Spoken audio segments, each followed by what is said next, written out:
Rahman Rahim. Assalamu alaikum warahmatullahi wabarakatuh. Welcome back as we kick off this afternoon on the Iftar Drive, taking a look at once again this Zionist, brutal Zionist, merciless machinery, military machinery, resuming airstrikes on Gaza. And we've learned about 400 people that were killed, wounding almost 600 children as uh, the ceasefire, obviously the so-called ceasefire, has actually shattered. And we're going across now to be joined by a Palestinian political analyst, writer, and also commentator. We're talking with Yousef Alhelou. Yousef, assalamu alaikum wa rahmatullahi wa barakatuh. Ramadan Kareem to you, my brother, and welcome to the show. Thank you very much for having me. Ramadan Mubarak. May Allah accept from us the good deeds. Inshallah, Ameen. And we make dua that Allah accept the dua of the oppressed, because we know in the month of Ramadan, just the other day, I learned of a hadith about the du'as of a just ruler, and the du'as of the oppressed are accepted in the month of Ramadan. And we make dua that the du'as of the oppressed, our brothers and sisters in Palestine, their du'as are accepted, inshallah, Brother Yusuf. Inshallah. Barakallah fikum. Yes, no, just as I mentioned, just when we thought that with the ceasefire, and we were all hoping and we were making dua that this ceasefire would at least hold for the month of Ramadan or until the end of the month of Ramadan. And yeah, halfway through the month of Ramadan, once again, as I mentioned, the treachery, the hypocrisy of this brutal Zionist entity knows no bounds. And once again, we see this treachery, this about turn, and again, once again, more killing, more injuries, more suffering in Gaza, Brother Yusuf. This is our destiny. Maybe we are the chosen people to live in Palestine, to bear the suffering and to defend the dignity of the Ummah or the mankind. Because what's happening in Gaza, Palestine, it's a it's a human issue. Put aside the religion, put aside the ethnicity. This is a battle between haqq and batil, between victim and victimizer, between oppressor and oppressed. We know that Israel does not need a justification to start a war to attack Palestinians. It enjoys the support of the hypocritical governments in the West. It enjoys impunity. It's good at propaganda machine. It justifies its crimes. It washes its crimes easily. It blackmails, extorts the Western world by playing the victim as always. So what happened last night was was a sudden massive airstrikes in which 100 warplanes, including F-35s that were newly imported from the United States, were used. And in the first 5 minutes, they slaughtered 419 Palestinians. This shows that the world superpowers, the United States, blesses Israel, give it a green light to slaughter Palestinians, transforming Gaza into a testing ground to test their weapons. I don't know why there is a need for 100 warplanes to defend the civilian population in Gaza. This shows that there is no war ethics. It shows that they have no disregard to human lives.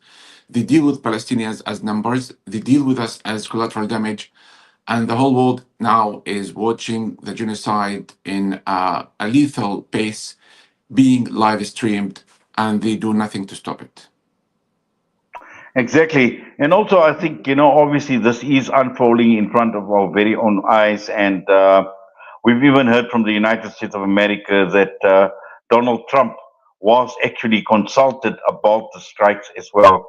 And once again, I want to talk about the hypocrisy, because it's the same Donald Trump that took a lot of credit when the ceasefire deal was announced, the three different phases of the ceasefire, and he took a lot of credit for that.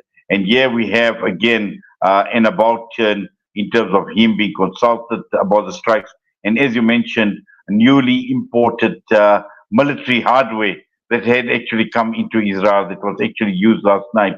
So again, one can never ever trust anybody And like and I feel what you say, my brother, when you say that you are the chosen people, this is your destiny. But also I've always maintained that Allah subhanahu wa ta'ala has chosen the people of Palestine for a very, very special reason. For us as an ummah to sit up, to wake up, to take notice as to who the Palestinians are, what they're going through, and what Allah Ta'ala obviously has set out for them.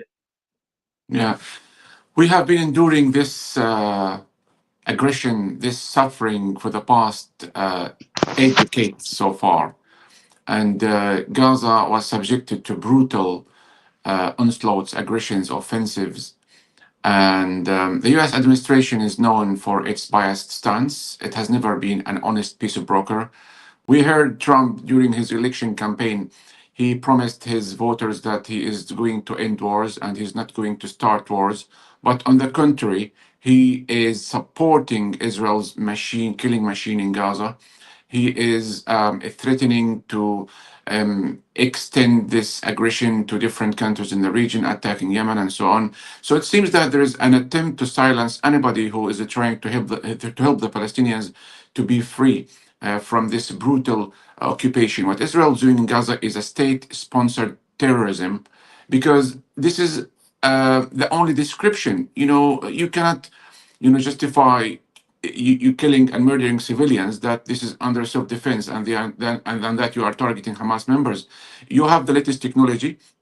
They can carry out a precision operation, pinpoint, but they choose to drop 1 ton, 2 ton bombs on civilian areas, on tents. For God's sake, they dropped last night bombs on displaced Palestinians living in tents. Also, they carried out attacks on a number of residential areas. Also, they attacked a police station, killing around 40 police officers and inmates. They attacked already destroyed houses.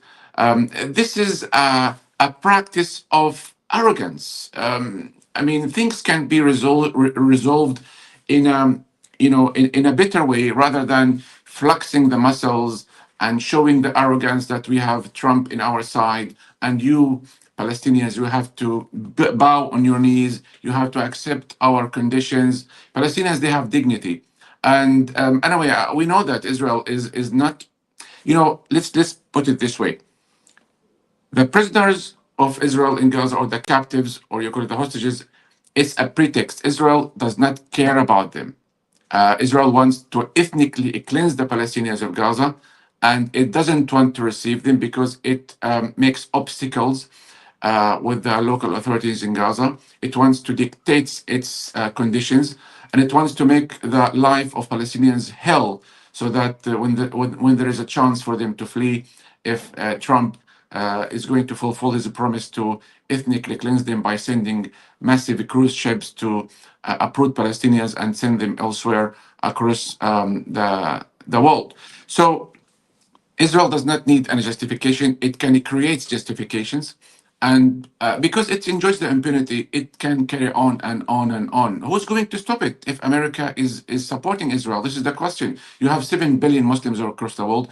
You have 25 Arab governments who do nothing, just watching. Unfortunately, we live in a very dangerous world nowadays.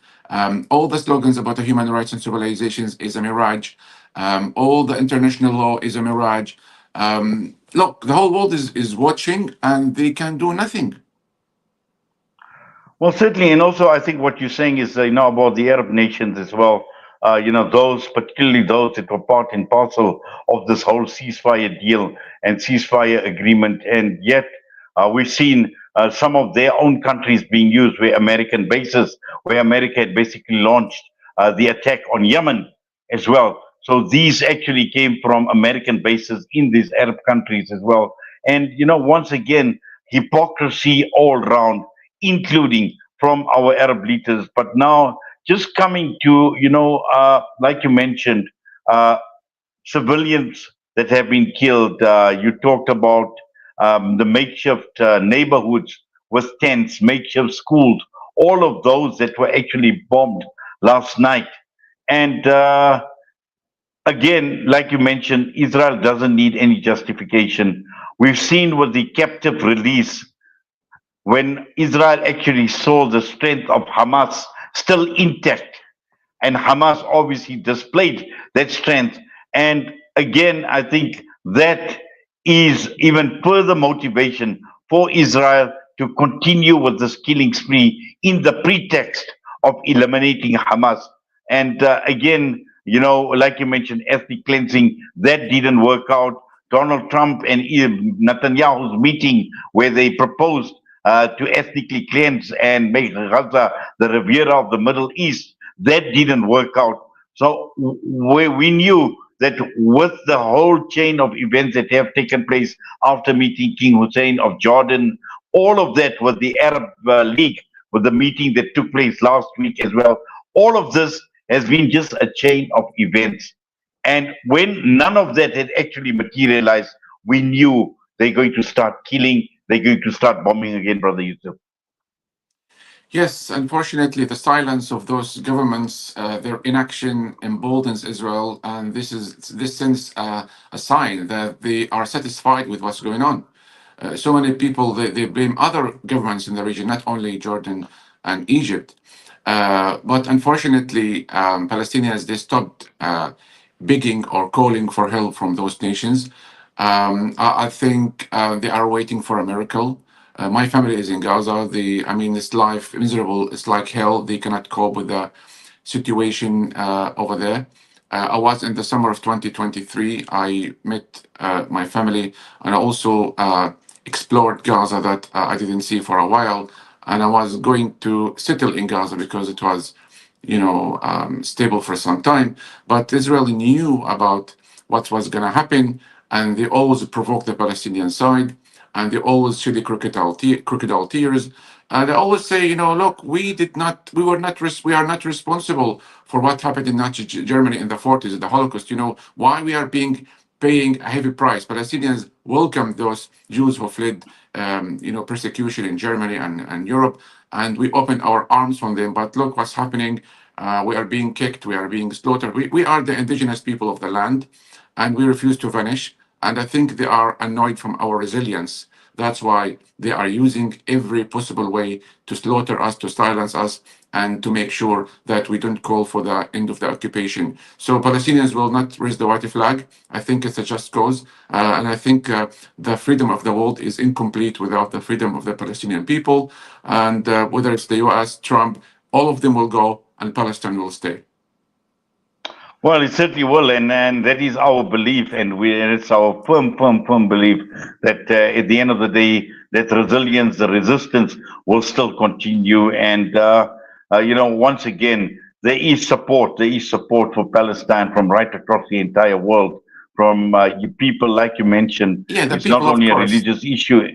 yeah, from people on the ground, and also here in South Africa, as we've seen, a number of people obviously went to Aqsa this year as well for Ramadan, but we see there was quite a few that were actually turned back again. They were told to actually go home.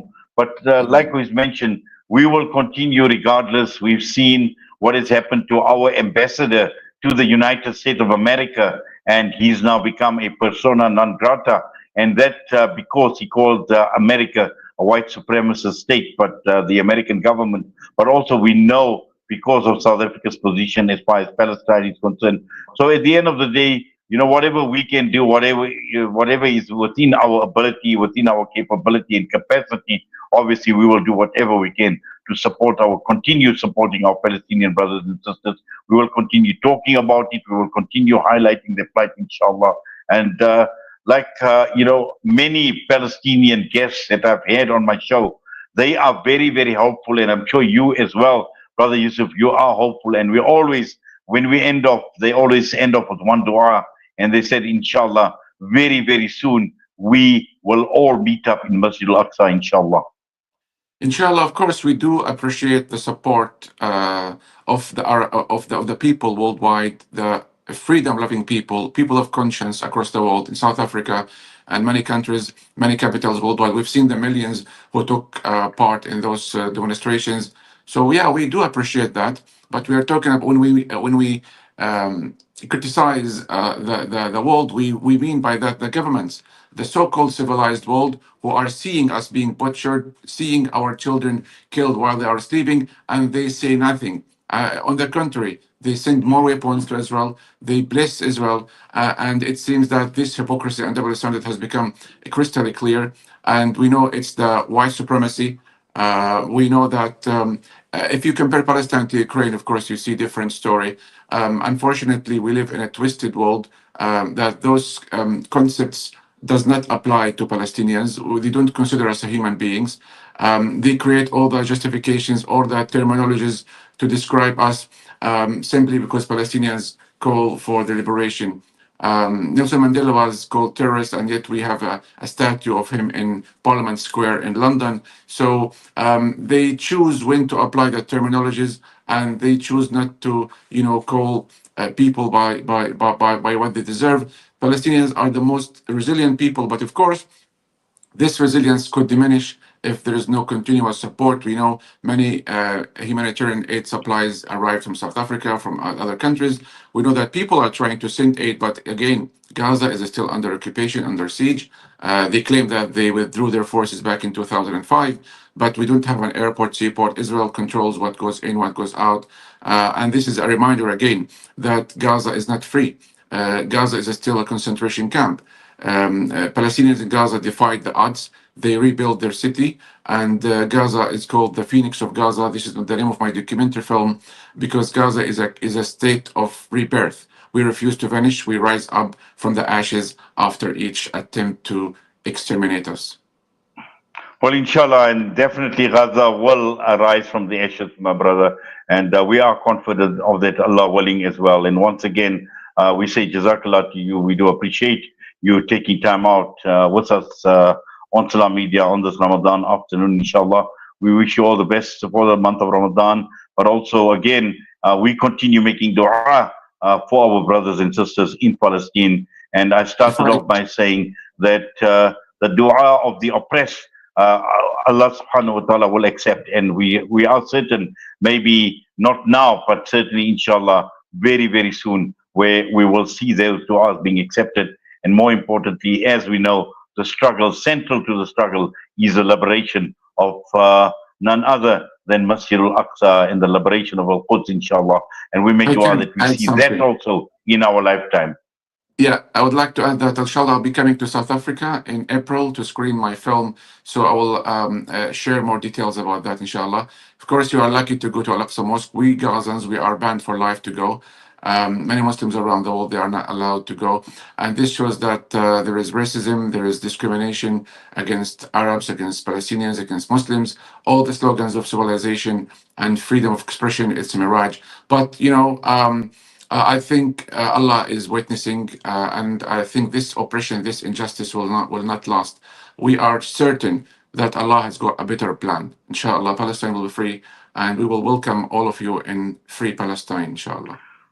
وَمَكَرُوا وَمَكَرَ اللَّهُ وَاللَّهُ خَيْرُ الْمَاكِرِينَ. And Alhamdulillah, Allah Ta'ala is the best of planners. And like you said, we are confident of that plan of Allah. And looking forward to you coming to South Africa, inshallah. Please, Brother Yousef, keep us posted. As you mentioned April, please keep us posted with regard to your program here in South Africa. And inshallah, looking forward to meeting up with you here. Jazakum Allah khair. Thank you. Ameen. Assalamu alaikum wa rahmatullahi wa barakatuh. Alaikum assalam. That's Brother Yousef Alhelou joining us this afternoon out of the United Kingdom, and he will be coming to South Africa. And once again, we see these horrific scenes again, where we see makeshift homes, we see tents, all of them being bombed to bits as well. 400 people killed instantly. Once again, that killing continues. And we knew it. At some point in time, we knew it, that this monster regime, this monster Zionist regime, can never ever be trusted, will never ever be trusted. And we need to still continue, and we need to call them out for who they are, for what they are, and for what they are doing to our brothers and sisters in Palestine. We see these horrific images in coffins, in white shrouds. We see these images of all these martyrs, and we see the fire, we see all of that, and together with the help of the United States of America, this white supremacist thugs that Donald Trump and his administration has actually employed, and we will continue calling out. We will calling them out for who they really are, for the hypocrisy, for the duplicity, and for everything else that they are guilty of. With that, we're going to go for a break, and when we come back, we will continue with Voices from Palestine. We'll be joined by Kauthar Hussein.